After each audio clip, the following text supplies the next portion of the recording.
A gente passou desse grau civilizatório há muito tempo, né? Eu, sinceramente e infelizmente, não vejo com surpresa nenhuma esse tipo de agressão, esse tipo de verbalização da oposição política, principalmente em redes sociais, com o uso desse tipo de artimanha.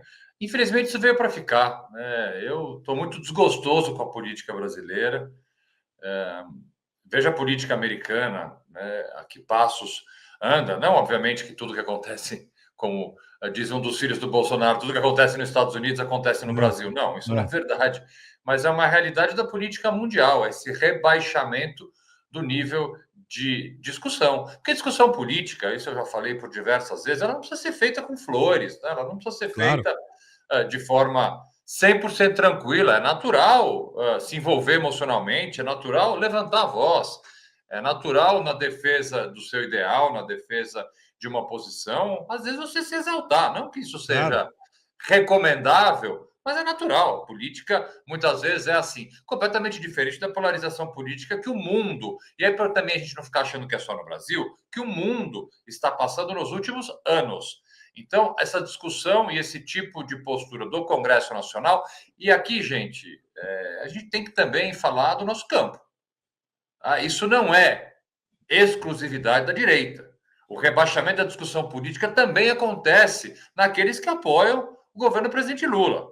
Em menor grau, evidentemente que em menor grau.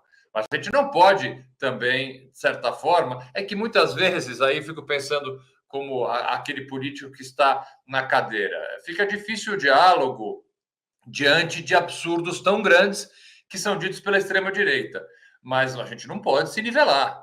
Infelizmente, em algumas vezes, esse nivelamento acontece. Mas respondendo a tua pergunta, não me causa surpresa nenhuma esse tipo de reação da oposição, não me causa surpresa nenhuma manchetes sensacionalistas. A gente sabe muito bem que a imprensa de hoje é completamente diferente da imprensa de 5, 10 anos atrás, né? A pressão econômica, a pressão pelo clique, a pressão pela manchete, que muitas vezes não corresponde com a realidade do texto, ela é uma demanda comercial de muitos veículos de comunicação. Então, apesar de me deixar, de novo, profundamente entristecido como cidadão, como brasileiro, nem como advogado, como cidadão mesmo, nada disso para mim é novidade. E aí, né, isso foi ao final do dia, de um dia que também exaustivamente a gente já tinha falado a respeito de uma outra declaração que, né, escancara os níveis sub-humanos que a gente está vivendo, que foi da hoje pastora Baby do Brasil dizer que as vítimas de abusos sexuais deveriam perdoar os seus abusadores. A deputada Sâmia Bonfim acionou o Ministério Público de São Paulo. Juridicamente falando, qual o cometimento de crime? Como a gente pode encaixar essa fala da Baby do Brasil, Augusto? Idiotice não é crime, ainda. Pois é. Se Idiotice não é fosse, crime. ia faltar cela, hein? Se fosse eu aqui como advogado criminalista, estaria mais cheio de trabalho ainda. Eu tenho dificuldade, sinceramente, entendo a posição da deputada Sâmia, entendo, porém, acho aqui tá ficando um pouco moda, né? Oficial Ministério Público para tudo. Né? Deputados têm feito isso reiteradamente, muitas vezes mais interessados na repercussão. Não estou dizendo que esse é o caso da deputada Sâmia, tá? Mas muitas vezes mais interessados em divulgar a própria atitude. Oficiei o Ministério Público. Não precisa oficiar o Ministério Público. O Ministério Público pode agir sem ser oficiado por um parlamentar. Então, eu vejo um pouco de preocupação esse excesso de ofícios ao Ministério Público, porque, a bem da verdade, eu acho que está muito mais por trás a vontade do deputado mostrar serviço do que propriamente efetividade disso. Mas, voltando ao tema, tem um pouco de dificuldade de pensar que crime seria esse. Né? Te disse, Eu fiquei pensando muito nisso. Idiotice não se pune. Criminalmente, pelo menos dizendo. Ela não está incitando ninguém à prática de nada. Ela está fazendo um comentário. Enfim, acho que a gente sequer precisa fazer qualquer comentário sobre a frase dela. Mas tenho dificuldade de capturar isso em algum crime previsto no Código Penal. Eu fiquei ontem, né, matutando muito sobre isso. Eu digo, não, vou aguardar para conversar com o Augusto, porque tem que ter algum tipo de argumento, justamente para não banalizar também o Ministério Público como ferrolho, né? Não pode ser Claro. em caso de incêndio quebra o vidro, né? Qualquer coisa, pô, Ministério Público acaba sendo só como o senhor disse, né? Uma chamada por um card ali, por uma postagem, né? Fui ao Ministério Isso tem Público, tá, mas acontecido em muito. suma. Isso tem acontecido muito. Eu entendo a pressão que é das redes sociais, eu entendo a necessidade, muitas vezes, dos parlamentares mostrarem para os seus eleitores o trabalho, mas isso não é tudo, né? Isso não é tudo. Né? O que a gente precisa é parlamentar que, dentro do Congresso, consiga aprovar, consiga auxiliar veto, consiga, principalmente se for um parlamentar da base governista, ajudar o partido, ajudar o governo no qual ele apoia a aprovar medidas importantes para o avanço do país.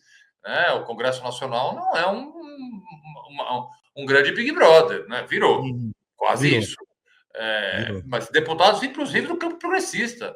Assim, nós precisamos de efetividade na discussão de leis boas para o país, do veto de leis ruins do país e de um apoio que está difícil de conseguir, tanto que houve mudanças recentes no governo federal, importantes mudanças e reformas que o Brasil tanto precisa. Né? Essas reformas se dão com união, com diálogo. Então, se você ficar preocupado exclusivamente em fazer vídeo para postar em rede social, Yeah. nós não vamos para frente.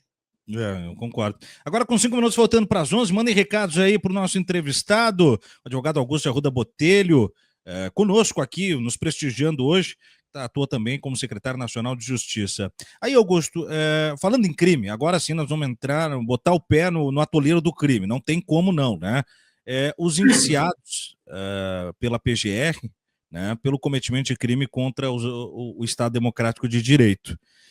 Nos últimos dias, Bolsonaro até encolheu um pouco os seus espaços de fala a respeito disso. Cada vez que ele tem se manifestado, ele tem tentado no diversionismo falar de outras coisas e tirar um pouco o argumento ali jurídico que ele tem batido na mesma tecla como o homem da nota do samba de uma nota só, né? Que é tentar o impedimento. Primeiro ele tentou do Alexandre de Moraes, não colou. Agora ele queria do Dino e do Zanin, né? E fala muito também sobre a delação do Mauro Cid tentando esvaziar isso. O César Bittencourt não é um advogado de porta de cadeia, não é um qualquer que está ali a troco de nada. Tudo isso faz parte de uma estratégia para ganhar tempo, ou se eu ver, o filme é tão feio que o Bolsonaro realmente não tem como estruturar uma defesa que vá mais longe do que essas estratégias, esses expedientes muito frágeis. Olha, todos os pedidos que a defesa de Bolsonaro e de Braga Neto, a nova defesa, né, dos advogados novos contratados para o caso, tem feito, são pedidos que têm fundamentação legal. Né? Se vão ser acatados ou não, cabe ao ministro relator e, eventualmente, à turma a entender, mas não é nada incomum. Tá, gente? Aqui, assim, eu trabalho com advocacia criminal há 25 anos, conheço, sou amigo pessoal dos dois advogados, tanto de Braga Neto quanto de Bolsonaro, são excelentes profissionais. E não concordam com a linha política do Bolsonaro, posso falar isso, não tenho procuração deles para falar, mas eles já publicamente se manifestaram várias vezes contrários à política de Bolsonaro, estão fazendo o trabalho de advogado de defesa, independentemente de quem está sendo acusado, de qual crime está sendo acusado essa pessoa, todo e qualquer brasileiro tem direito ao direito de defesa, tem direito à presunção de inocência. A gente pode ter a ojeriza que tiver de Bolsonaro, mas ele tem direito de fazer os pedidos que a defesa dele entender por necessários. E esses pedidos, como impedimento ou suspeição de juízes, deslocamento de competência de turma para pleno, são pedidos do dia a dia, são pedidos completamente normais, feitos em dezenas de casos, não tem nada de atípico sendo pedido, não é que os advogados desse caso estão inventando regras processuais para tentar atrasar o processo. Não, são pedidos normais que são feitos em qualquer caso. Né? Então, aqui a gente tem que também... muitas vezes é difícil separar a pessoa do Bolsonaro do direito que o Bolsonaro tem de se defender, mas eu, como advogado criminalista, essa distinção é muito mais fácil. Eu esqueço a figura do Bolsonaro, eu penso no direito que o Bolsonaro tem, que é o mesmo direito que eu tenho, que você tem, que o presidente Lula muitas vezes não teve respeitado. Isso é importante para a gente lembrar. A gente não pode querer usar a mesma régua de ilegalidades que foram feitas na Lava Jato, por exemplo, nesse caso, muito pelo contrário. Todos nós aqui do campo democrático, porque aqui não, assim, não é nem uma direita, esquerda e centro. Para mim, é democracia ou barbárie. Todos aqueles do campo democrático, inclusive do centro democrático, tem que entender que o processo penal é aquele que pode caçar um dos bens maiores, se não o maior que a gente tem depois da vida, que é a liberdade. Então, direitos e garantias fundamentais têm que ser respeitados, independentemente de quem esteja do outro lado. Então, não podemos aqui, de alguma forma, incentivar o desrespeito à lei só porque é o Bolsonaro. Uhum. Não podemos correr esse risco, porque olha o que a Lava Jato fez. Muitas pessoas, equivocadamente, fazem comparações entre Lava Jato e o que está acontecendo agora. É incomparável. Claro. O tamanho do abuso, o tamanho dos crimes cometidos por autoridades. O que a gente viu na Lava Jato foram crimes. Deltan e Moro só não são processados criminalmente hoje porque as provas criminais contra eles foram obtidos de forma ilícita. O hackeamento do celular, que foi o que aconteceu, da Vaza Jato, é uma prova ilícita. A gente jamais vai poder usar essa prova para processar ninguém. Se dependesse do posicionamento do Deltan e do Moro, a gente poderia, porque eles, no momento lá atrás, lembra daquelas 10 medidas anticorrupção? O Deltan foi favorável ao uso de prova ilícita para condenar. Imagine agora.